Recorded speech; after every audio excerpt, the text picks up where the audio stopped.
kami diizinkan untuk bicara di hadapan para ayah. Majelis ayah yang kita adakan di pagi hari ini adalah bagian dari ikhtiar kita meningkatkan kembali giroh kita, semangat kita untuk menjalankan aktivitas peran kita khususnya di bulan Ramadan sebagai bulan tarbiyah. Kita sama-sama paham bahwa bagaimana peran ayah ini bukanlah hal yang sepele, karena memang di dalam Al-Quran para nabi pun ya perannya sebagai selaku pendakwah selalu dihubungkan dengan perannya sebagai seorang ayah. Bahkan ada satu nabi yang disimbolkan, dikesankan oleh Allah seolah-olah tidak punya pekerjaan lain, hanya ngurusi anak saja ya. Dan tentu ini menjadi bukan berarti dia tidak punya pekerjaan lain, hanya dikesankan. Ya, nabi ini hanya kita dapati kisahnya hanya dialog dengan anaknya saja sebagai seorang ayah. Dikesankan seolah-olah tidak punya umat. Ya, nabi yang dimaksud adalah Nabiullah Yakub alaihissalam. Nah, kalau kita baca kisahnya, nabi ini hanya bicara sama anak-anaknya saja. Ya, seolah-olah dia tidak ada pekerjaan lain, ya, seolah-olah tidak punya umat. Tapi inilah cara Allah memberitahu kita bahwa mengurus anak itu bukan hal yang remeh, bahkan disimbolkan oleh seorang nabi, yaitu Nabiullah Yakub alaihissalam. Ya, untuk memberitahu kita bahwa ini bukan hal yang remeh, karena Quran gak pernah bahas hal yang remeh. Quran gak pernah bahas hal yang receh. Quran gak pernah bahas cara bikin sayur asem, yaitu remeh, receh. Quran gak pernah bahas bagaimana cara meningkatkan follower Instagram, yaitu receh sekali, remeh. Quran bahas hal-hal yang azim, hal-hal yang besar. Dan hal yang besar itu termasuk adalah pendidikan anak-anak kita diperankan oleh seorang ayah. Makanya Masya Allah ya, giroh kita hari ini sebenarnya adalah sebagai bentuk ya, Ana sendiri jadi termotivasi sekali gitu ngelihat para ayah, guru-guru kami sini pun hadir ya untuk menyimak. Tentu adalah bagian dari memotivasi kami juga untuk belajar kembali ya bagaimana menjadi ayah. Terutama yang hari ini kita lakukan adalah dalam rangka mengingatkan bahwa tidaklah mungkin bulan Ramadan yang kita jadikan sebagai bulan tarbiyah ya, perbaikan diri kita, islahun nafs, bulan perbaikan diri, kita mengabaikan tentang bagaimana tanggung jawab kita dalam keluarga. Kenapa? Karena Al-Quran ketika berbicara tentang diri selalu dipaketkan dengan keluarga. Bagaimana Allah mengingatkan dalam surat At-Tahrim ayat 6 yang ayatnya sering kita jadikan pegangan buat kita. Ya ayyuhalladzina amanu qu anfusakum wa ahlikum nar. Hai orang-orang beriman, jaga dirimu dan keluargamu dari api neraka. Ayat ini ayat yang dimulai dengan sapaan Allah seperti sapaan kepada orang-orang yang hendak berpuasa. Ya ayyuhalladzina amanu kutiba alaikumusiyam kama kutiba 'alal ladzina min qablikum la'allakum tattaqun.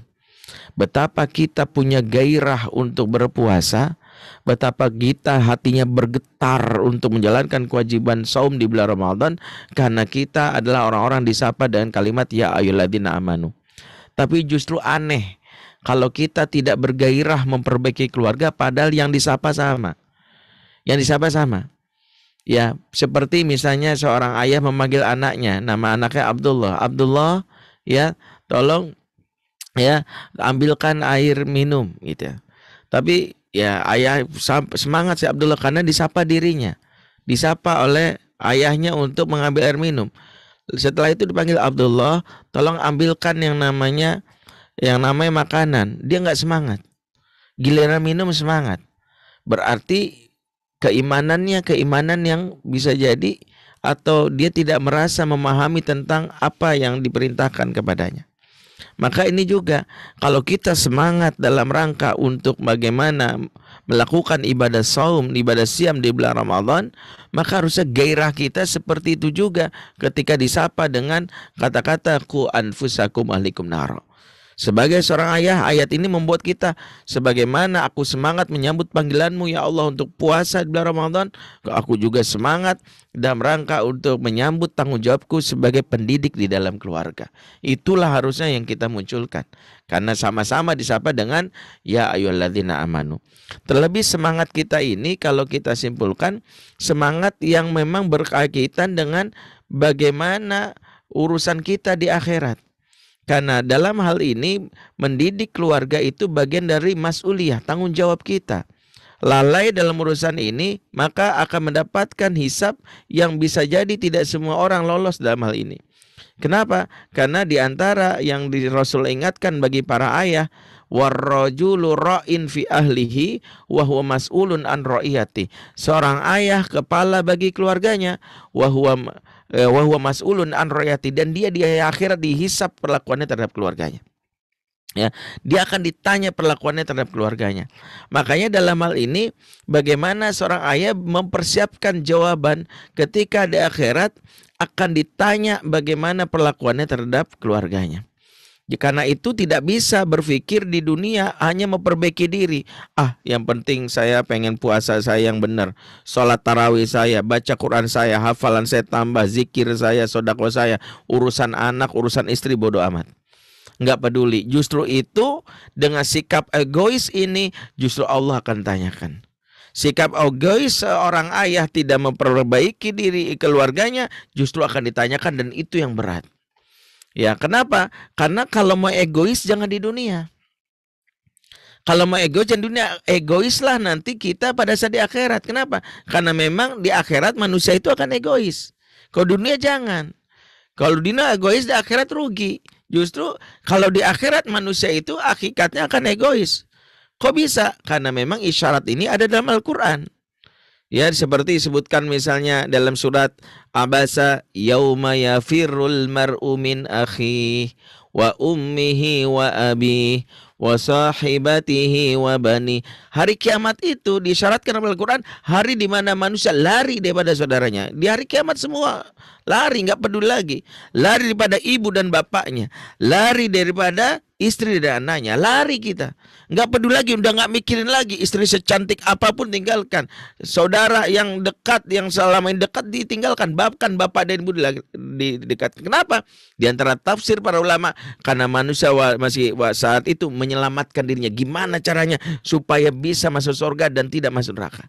Gimana caranya terbebas dari hisab Allah? Maka disitulah mulai egois. Di antara bentuk egoisnya kata para ulama, mulai memikirkan adakah pahala saya di orang lain. Oh iya, si fulan pernah fitnah saya. Nah, ini salah satu hiburan buat kita yang pernah fitnah digibahi. Si fulan pernah fitnah saya, pernah menzolimi saya. Di dunia saya sabar, saya tidak membalasnya.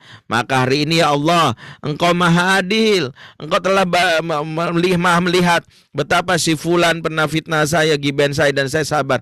Maka hari ini ya Allah, di saat aku kekurangan bekal untuk menghadapmu, maka aku mohon ya Allah, pahala fulan berikan kepadaku, dosaku berikan kepadanya. Itu. Di akhirat kita egois. Dan yang paling menyesakkan kata para ulama, di akhirat yang menggugat itu bukan sekadar antara saudara, antar teman, antar tetangga. Tapi yang paling menyesakkan, dan ini yang kita tidingkan, yang karena saking egoisnya, yang paling menyesakkan adalah saling menggugat antara ayah dan anak. Disebutkan bahwa oleh Syekh Abdullah Nasilwan, ada seorang ayah yang hendak melangkah ke surga. Ya, merasa cukup dengan ibadahnya, sholatnya, puasanya, dengan segala yang lain-lainnya. Tiba-tiba ada suara yang berseru di hadapan Allah, ya Allah, Engkau yang maha adil. Engkau maha mengetahui apa yang kami lakukan di dunia. Tak kuragukan ibadah ayahku, sholatnya, puasanya, betapa dia sholat selalu tepat waktu, bahkan sebelum azan sudah di masjid. Bahkan zikirnya dia selalu lama setelah dia menunaikan sholat wajib. Bahkan malam hari dia selalu tahajud kepadamu ya Allah. Bahkan dia selalu baca Quran. Bahkan dia selalu dalam hal ini dia selalu bersedekah. Tapi Engkau juga maha tahu ya Allah, betapa aku di dunia tak mendapatkan sekalipun hakku sebagai anak. Tak pernah aku dinasihati, tak pernah aku diajak ngobrol, tak pernah aku diajak bermain, tak pernah aku diajak didekati secara hati oleh ayahku. Maka di hari ini, di saat Engkau menghisap bahwa amalku sedikit dan aku banyak dosanya, ku mohon dengan keadilanmu, betapa berikanlah pahala ayahku untukku, dan dosa-dosaku atas kelalaiannya berikanlah untuknya. Ngeri sekali, Pak. Yang menggugat adalah anak. Yang menggugat adalah anak. Maka bisa jadi ya anak itu malah akan menyemplungkan kita karena ada kontribusi kedurhakaan atau kesalahan kita kepadanya. Makanya tentang hal inilah kita harus menyadari tanggung jawab kita terhadap anak, terhadap keluarga itu justru dalam rangka apa menyelamatkan kita di akhirat agar nggak masuk neraka. Ini tanggung jawab kita. Mengapa demikian? Karena hakikatnya betapa kontribusi orang tua dalam membuat anak-anak itu melakukan keburukan itu bukanlah sekedar ucapan saya semata. Kami menukil apa yang ditulis oleh Syekh Abdul Nasir dalam kitab Tarbiyatul Aulad fil Islam, sebuah riwayat dengan asar dari Umar bin Khattab dan sanadnya sahih. Disebutkan betapa Umar pernah didatangi seorang ayah, ja'a rajulun la amiril mu'minin Umar ibn Khattab radhiyallahu anhu. Datang seorang lelaki, seorang ayah kepada Umar bin Khattab radhiyallahu anhu. Yashku ilahi uquqa ibnahu. Ya, si ayah ini mengadukan tentang kebandelan atau kedurhakaan anaknya. Ya, anaknya nakal sekali, susah diatur. Ya, dan Umar akhirnya ya memarahi wa anna bahu ala uquqahu li abihi. Ya, Umar menasihati, memarahi anak tersebut atas kedurhakaannya. Hei, enggak boleh kamu nakal atau durhaka sama ayahmu. Faqala al-ibnu, berkatalah sang anak kepada Umar, ya Amirul Mukminin, alaysa lil waladi hukukun ala abihi. Ya Amirul Mukminin, adakah hak seorang anak kepada ayahnya? Bertanya dia. Qal bala, ada. Maka ditanya lagi, fama hiya ya Amirul Mukminin, apa saja hak anak sama bapaknya? Maka dijawab 3. An yantanqiya ummahu wa an yuhsina ismahu wa an yu'allimahul kitab, yakni Al-Quran. Engkau berhak mendapatkan ibu yang baik. Engkau berhak mendapatkan nama yang baik. Dan engkau berhak mendapatkan pengajaran Al-Quran yang baik. Berkata anak tersebut, ya Amirul Mukminin, innahu lam yaf'al syai'an min dzalik. Sesungguhnya tidak satu pun ditunaikan oleh ayahku dari 3 yang kau sebutkan tadi. Amma ummi fa innaha zanjatun kanat la majusi. Ibu saya seorang negro dan agamanya majusi. Bukan negronya yang dia protes. Karena majusinya, la majusi ada lam taukid di sini, penguatan. Majusinya, saya tidak mungkin mengenal engkau karena ibuku setiap hari di rumah mengenalkan api. Dan inilah salah satu yang kenapa saya pernah ditanya, apa hukumnya Ustadz nikah beda agama? Nggak usah bahas dari sisi fikih. Durhakanya seorang ayah atau ibu adalah ketika mencari pasangan beda agama karena jahat sama anaknya. Bagaimana mungkin anak kenal Allah kalau mendapatkan pendidikan dari lingkungan rumah justru yang beda agama. Jadi sang anak protes, waqad samania ju'lan, dan dilanjutkan kepadanya, dan saya dikasih nama ju'lan, ai khunfasa, artinya kecoa atau kumbang. Ya, saya kasih nama kecoa atau kumbang, nama yang buruk maknanya. Dan ini tanpa sadar mungkin kita juga hati-hati ya. Di sini banyak guru-guru kita ya, ahli bahasa ya, bahasa Arab ya. Jangan sampai kita milih nama semangat bahasa Arab tapi nggak tahu artinya. Tanyakan pada guru-guru kita, ada Ustadz Ridwan ya, ada Ustadz Amir, ada Ustadz banyak sekali di sini. Misalnya ada ngasih nama anak Zani, ya Zaniyah itu pezina, ya, dan tanpa sadar kita mendoakan yang buruk, ya. Ada nama Fina, ya mohon maaf ya, tapi nama panjangnya yang jelek, Finari Jahannam kholidina fiha, ini tega sekali, ya. Ya Finanya bagus, ya, tapi Finari Jahannam kholidina nggak boleh, sampai sebegitunya, ya. Saya dulu punya kawan waktu masih di Ma'had itu ikut organisasi dan ada akhwat itu ya. Tapi alhamdulillah sudah ganti nama. Ini kisahnya waktu dia memperkenalkan diri kami kaget. Ya, ketika dia memperkenalkan namanya Ismi Zurni Laila. Ya, Zurni Laila itu artinya kunjungi aku malam-malam. Ya, itu saya pikir Zurni ya, Zur fil amr ya, domir mutakallim ya. Jadi Laila malam-malam lagi. Maksudnya apa? Mengunjungi dia malam-malam. Ya, mungkin kalau siang-siang kan debt collector ini malam. Makanya kita bertanya gitu. Kata ternyata bapaknya maksudnya dia datang malam-malam maksudnya, karena bapaknya berpikir datang itu kan ziarah itu, zur dia nggak tahu itu fil amar. Dia seperti itu. Akhirnya nama diganti jadi Nuri Laila. Nah, hati-hati. Milih nama itu salah satu hak anak itu. Ya, pastikan maknanya baik. Ya, dan kalau bisa sesuaikan dengan konteks huruf kita. Karena kita bisa ada panggilan abang, kakak, itu pikirkan kalau dipanggil gitu. Ada kawan saya namanya Satria, dipanggilnya abang, dipanggil bangsat, nggak enak. Iya gitu, bangsatnya itu sama itu. Karena kita lupa dipanggilnya abang. Nah, panggil abang jadi nggak enak, bangsat ya. Seperti itu ya. Atau namanya banyak lah kayak gitu. Misalnya nama Firman dipanggil kakak, Kak Fir gitu. Nah, itu sama seperti itu. Jadi hati-hati. Ya, juga hati-hati kalau kita memanggil, menyematkan nama itu, panggilkan. Di Indonesia ini ada huruf itu panggilan abang, kakak gitu, yang harus sesuai ya, dengan tradisi kita. Ya. Kemudian walam yu'allimni minal kitabi harfan wahidan, dan saya tidak diajarkan satu huruf pun dari Al-Qur'an. Ya, jangankan kata anak ini menguasai baca memahami mananya, hurufnya aja tidak diberikan, tidak diajarkan. Ayah nggak peduli. Yang dipikirkan cuma perut saya aja. Gimana caranya itu? Faltafata Amirul Mukminin ila rajul, maka Umar menoleh marah kepada lelaki ini. Tadinya Umar simpati sama si ayah ini. Dia merasa ayah ini dirugikan. Maka Umar bertanya balik, ajita tashku uquqa ibnak. Engkau datang untuk mengadukan kebandelan anakmu, ha?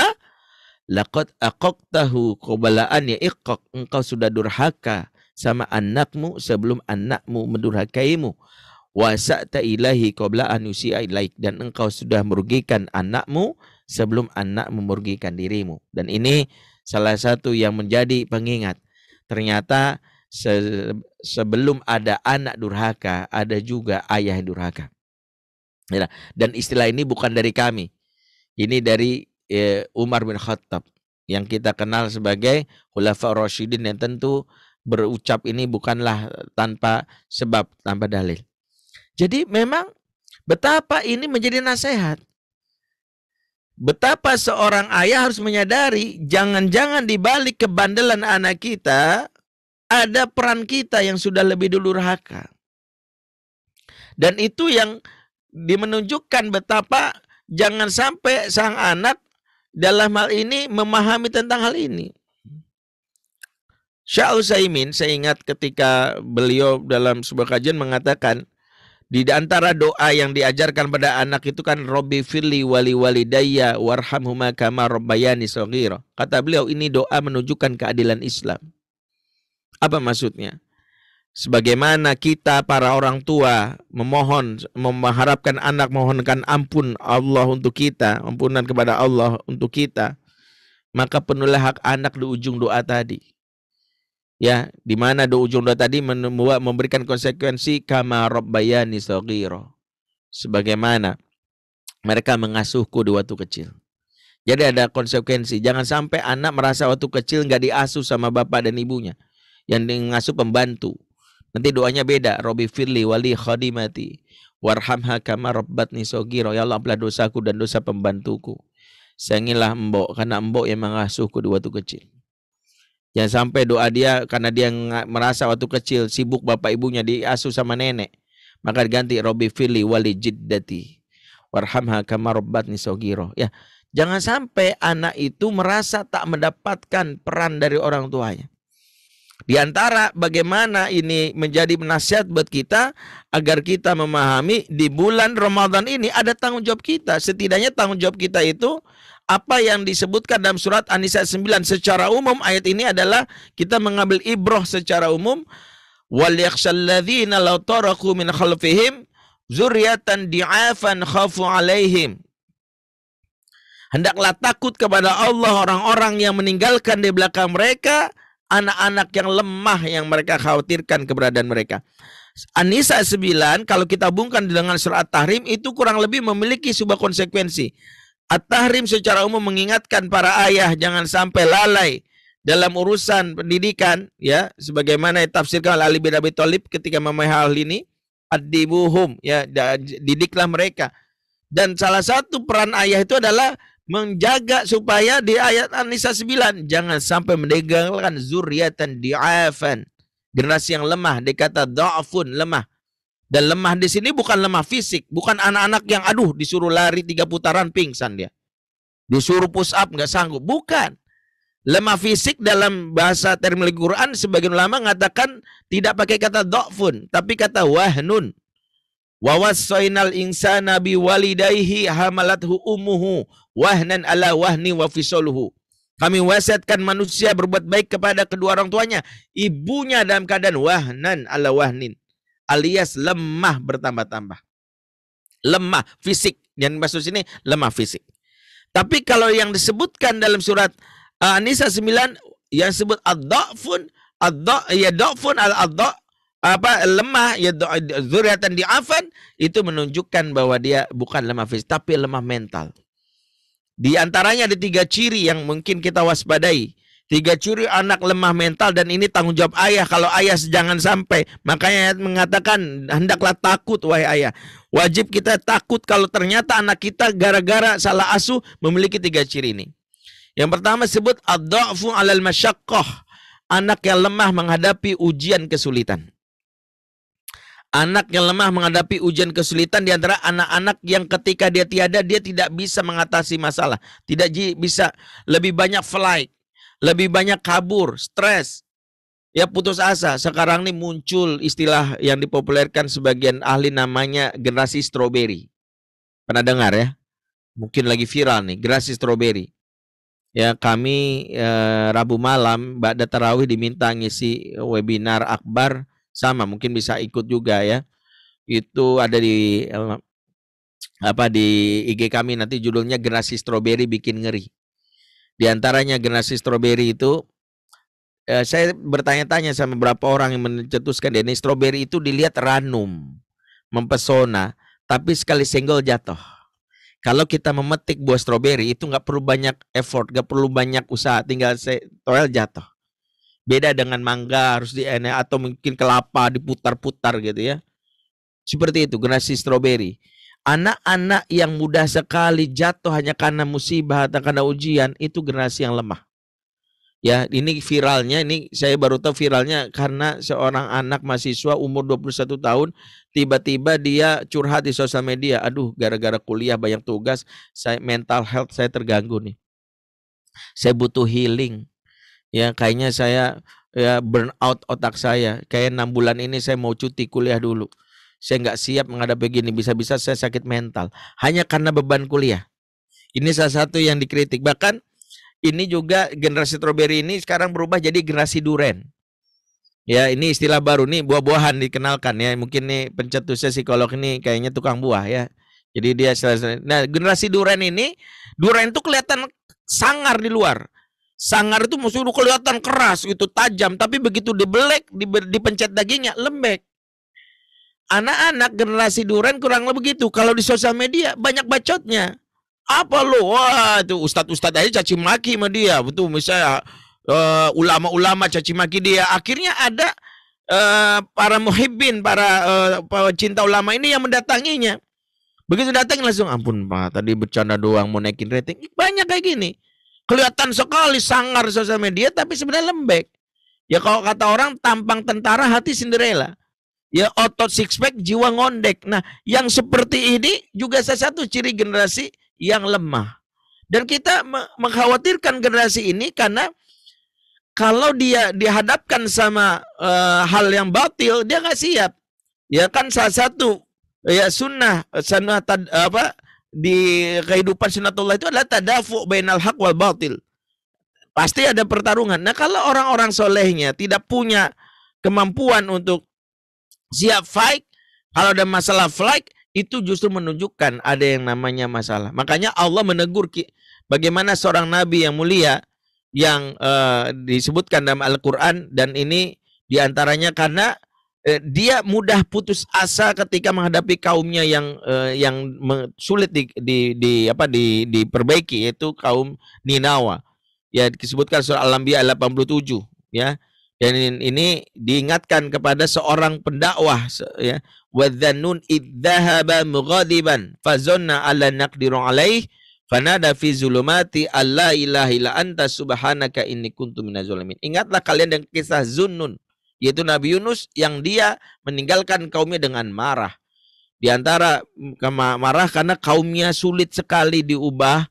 Ya, dan ini jadi nasihat buat kita agar kita bersabar dalam upaya memperbaiki. Karena ada orang-orang yang karena susah, tinggalkan. Flight. Dan itu Allah tegur, apalagi seorang dai, seorang nabi. Makanya itu yang diingatkan kepada Nabiullah Yunus, dan akhirnya Nabi Yunus menyadari bahwa itu tidak boleh dilakukan padanya, ya. Tapi itulah yang membuat Nabi Yunus menyadarinya. Dan kita jangan sampai anak-anak kita seperti itu. Anak-anak yang mentalnya yang mudah flight.